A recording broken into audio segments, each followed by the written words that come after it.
안녕하세요. 마이닥터TV 구독, 좋아요, 알림 설정 부탁드리고요. 오늘의 주제는 금연 성공률을 높이는 4가지 방법입니다. 오늘도 역시 친절한 유튜브 주치, 가정의학과 전문의 임닥터와 함께 하겠습니다. 네, 반갑습니다.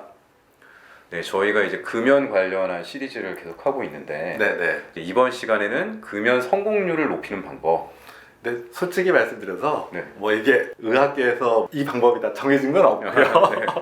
다만 이제 제가 뭐 어쨌든 여러 정보와 그런 경험을 봤을 때 이런 방법이면 성공률을 높인다고 좀 모아본 네. 4가지 방법입니다. 네.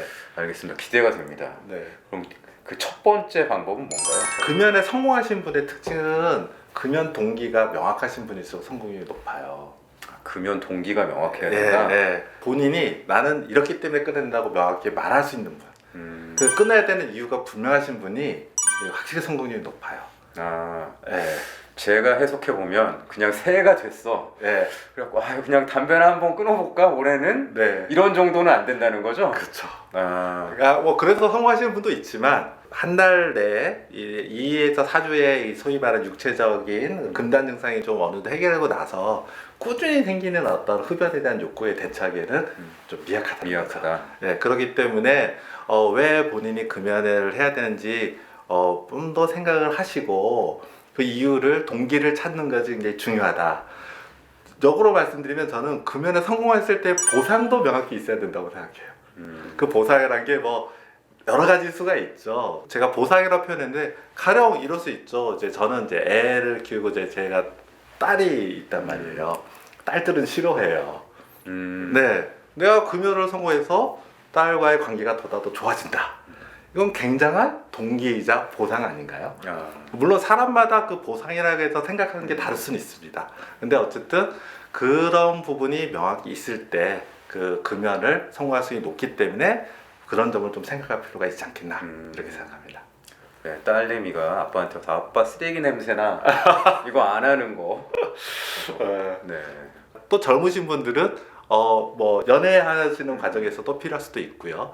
어쨌든 구체적인 동기에 따른 보상 이런 게 좀 필요하지 않나. 네, 첫 번째는 구체적인 동기와 보상이 설정되었을 때 성공률이 높아진다. 네네. 타당한 것 같습니다. 네. 솔깃하네요, 좀. 솔깃하죠? 네. 그러면 두 번째는 뭘까요? 좀 많이 얘기하는데요. 당연하게도 이거는 선언을 해야 됩니다. 주변에 알려야 돼요. 선언을 해야 된다. 나 오늘부터 금연이다. 근데 이제 그렇게 얘기하는 게 좀 들어오신 분들도 굉장히 많아요. 왜냐면 나 금연했다고 했다가 며칠 후에 피고 있으면 사람이 좀 뭐라고 할까요? 실없어 보이죠? 실없어도 보이고 뭐 그렇잖아요.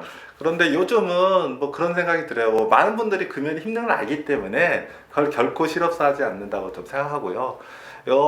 실없어 한다 하더라도 금연을 성공했을 때 얻은 이득이 너무 크기 때문에 또 싫더라도 또 선언하고 또 하시라고 저는 권해드리고 싶어요. 그런데 왜 알리라고 하냐면 이제 육체적인 의존도 중요하지만 이 흡연하게 될 때는 이 사회적인 어떤 상황 이런 요소들이 굉장히 좌우되거든요. 뭐 어떤 상황에서 직장에서 같이 가자 이랬을 때 거절하기도 어려운 그런 측면이 있잖아요. 자연스럽게 그렇게 선언해서 그렇게 되면 주변에서 많이 도와주십니다. 그리고 또 본인이 이제 그 흡연료가 생겨서 좀 그럴 때 옆에서 도와주실 수도 있고요. 그리고 그 초기에 이제 금단 증상에서 뭐 초조 불안하고 이런 문제들이 사실은 사회생활에서는 어떤 장애 요소잖아요. 그것도 이해해 주실 수 있고 여러 측면에서 일단 사회에 알려야 되고요. 그리고 다른 사람한테 알렸을 때 어쨌든 체면을 위해서도 더 금연을 성공하기 때문에 굉장히 효과적이면서도 꼭 필요한 방법이라고 생각합니다. 일단 사회생활 하시는 분들은 담배를 함께 피웠던 사람들한테 선언하는 게 좋겠네요. 담배를 함께 피우는 무리가 있을 수 있잖아요. 네. 그 사람들한테 나 담배 끊었다. 필수죠. 네. 근데 이제 뿐만 아니라 모든 사람한테 이거를 얘기를 하시고 도움을 받는다고 생각하시면 될 것 같아요. 선언이라고 표현했는데요. 사실은 도와달라는 메시지입니다. 금연이 쉽지 않고요. 그래서 제가 금연을 하려고 하는데 도와주십시오. 이런 얘기죠. 네. 그러면 아마도 많이 도와주실 거라고 생각합니다. 이 두 번째는 또 흔히들 많이 얘기하는 하는 네, 네. 방법인 것 같아요. 제가 말했던 내가 방법이 다 흔히 들을 수 있던 방법일 네. 겁니다. 그러면은 세 번째 방법은 뭔지 궁금한데요. 세 번째 방법은 의사와 상담하시라는 거예요. 아, 의사와 상담. 네. 요거는 약간 새롭네요. 아 그런가요? 네. 어떤 분은 이제 이제 제가 의사니까 그렇게 얘기하는 거 아니냐 이렇게 얘기하시는데 실제로 의사와 상담해서 금연 프로그램을 하시는 분의 성공률이 다른 방법과 비교할 수 없을 정도 높아요. 성공률이. 성공률이 높다. 예. 근데 이유를 생각하면 몇 가지가 있는데 하나는 금연이라는 거는 이제 금연 교육과 약물과 여러 방법을 함께 사용했을 때 성공률이 높다고 이미 알려져 있고요. 실제도 그렇습니다. 그런 측면이 있고요. 그래서 의사와 상담할 경우에는 아까 말했던 요소, 왜 금연을 해야 되는지에 대해서 좀 더 동기부여가 좀 될 수 있어요. 그 상담 과정에서. 예. 특히 이제 금연 프로그램 같은 경우는 뭐 한 달에 한 번 내지는 주기적으로 방문하거든요. 별거 아닌데요. 제가 금연을 시도한 사람이고 의사를 만나러 가잖아요. 네. 본인을 한번 점검하는 계기가 됩니다. 예, 그런 계기 속에서 다시 한번 금연의 어떤 의지를 다지기도 하고요. 두 번째는 이 금연을 실천하는 과정에서 생기는 어려움들이 있을 거 아니에요. 뭐 그렇죠. 그게 상담 과정에서 해결을 해서 해법을 찾는 거죠. 제가 의사로서 이제 금연 때문에 오시는 분의 경우에는 주 목적이 현재 금연을 잘하고 있는지, 그 다음에 금연 과정에 어려움이 있는지, 그래서 그 어려움을 어떻게 해결하면 좋을지 제가 의사로서 이걸 찾는 거거든요. 그러니까 그런 과정을 주기적으로 하기 때문에 당연히 성공률이 높아질 수밖에 없어요. 네. 그래서 혼자 이제 금연을 했던 분 중에서 좀 실패를 좀 반복하셨다. 네. 이런 분의 경우에는 금연 클리닉이라고 되어 있는 곳을 찾아가셔도 되고, 그렇지 않으면 어쨌든 가정학과나 금연에 대해서 좀 더 훈련된 의료인을 만나서 금연을 함께 하시면 성공률이 훨씬 올라가실 거다 이렇게 생각합니다. 그렇게 금연을 위해서 네. 경의원을 찾았을 때 네. 그건 보험 적용이 되는 건가요? 그래서 우리나라에서 그거에 대해서 지원 프로그램이 있습니다. 그래서 요거는 제일 마지막에 한 번 더 제가 네. 말씀드리도록 하겠습니다. 알겠습니다. 네. 그러면 이제 마지막으로 네 번째 방법. 네 번째 방법은 제가 처음부터 강조했던 건데요. 흡연은 육체적 의존이지만 동시에 심리적 의존이에요.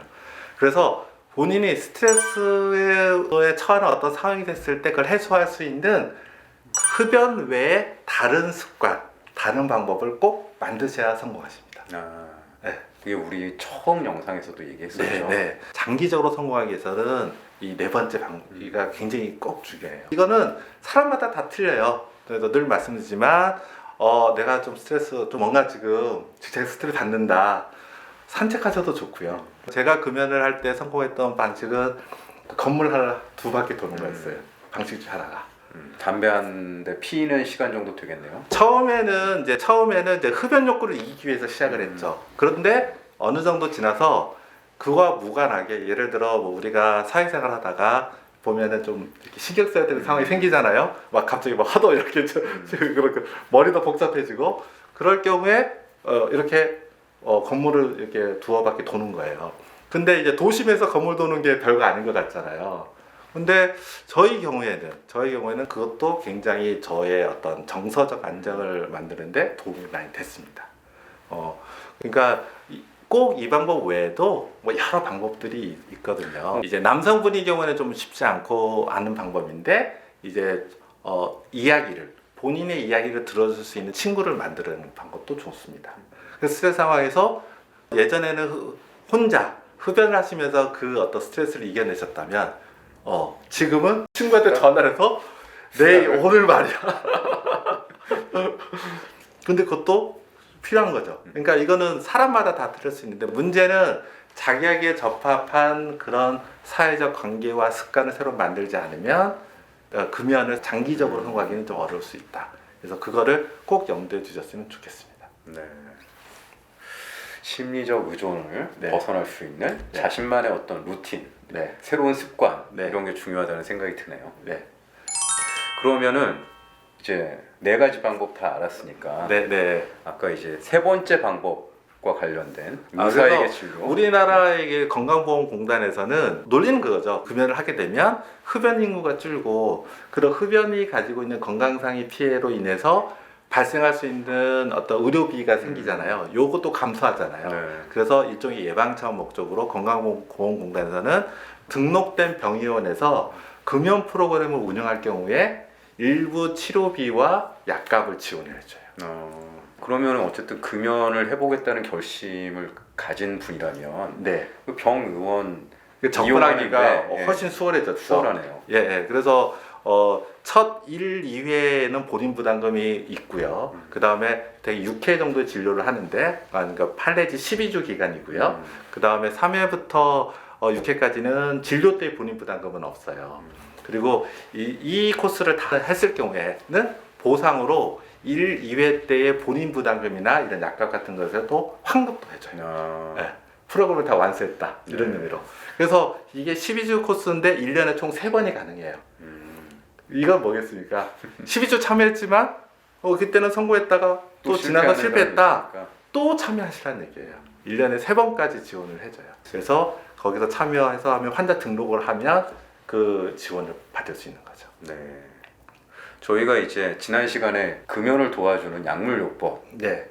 한번 다뤘는데 그런 약물요법을 병의원 찾아가서 받을 수 있는 거잖아요. 그렇죠. 네. 네. 그래서 처방받고 그 다음에 약값하고 진료비도 지원을 받을 수 있는 거죠. 네. 저희가 이제 이 영상 설명글에 링크를 첨부할 테니까요. 링크 한번 꼭 확인해 주시기 바랍니다.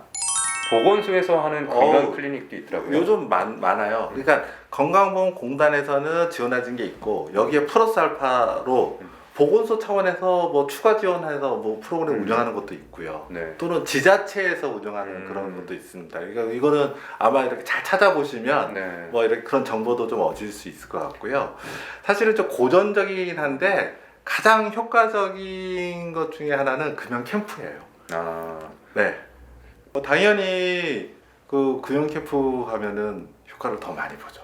네, 근데 어렵잖아요. 그럼 직장 다니시고 휴가를 그렇죠. 네, 그래서 일반적으로 권하기가 쉽지는 않고 그래서 이전에 실패를 많이 하셨던 분 또는 이제 흡연적이 굉장히 많으셔서 이제 통상적인 방법으로는 금연에 성공하기 어려우신 분들을 대상으로 이런 금연 프로그램을 또 운영하고 이런 기관들이 굉장히 저는 많은 것으로 알고 있거든요. 그러니까 그것도 혹시 네. 본인이 관심이 있다 이러면은 검색을 해보시면 도움을 받으실 수 있을 것 같습니다. 네. 네. 제가 이 촬영 끝나고 네. 약간 찾아서 네. 또 설명글에 링크를 역시 우리 남겨놓겠습니다. 친절한 리피드입니다. 네. 네, 오늘은 친절한 가정의학과 전문의 임닥터와 함께 금연 성공률을 높이는 4가지 방법을 살펴봤는데요. 오늘 임닥터가 알려준 방법으로 포기하지 마시고 금연에 꾸준히 도전하셔서 성공한 금연 이루시기 바라겠습니다. 네, 긴 시간 시청해 주셔서 감사합니다. 감사합니다.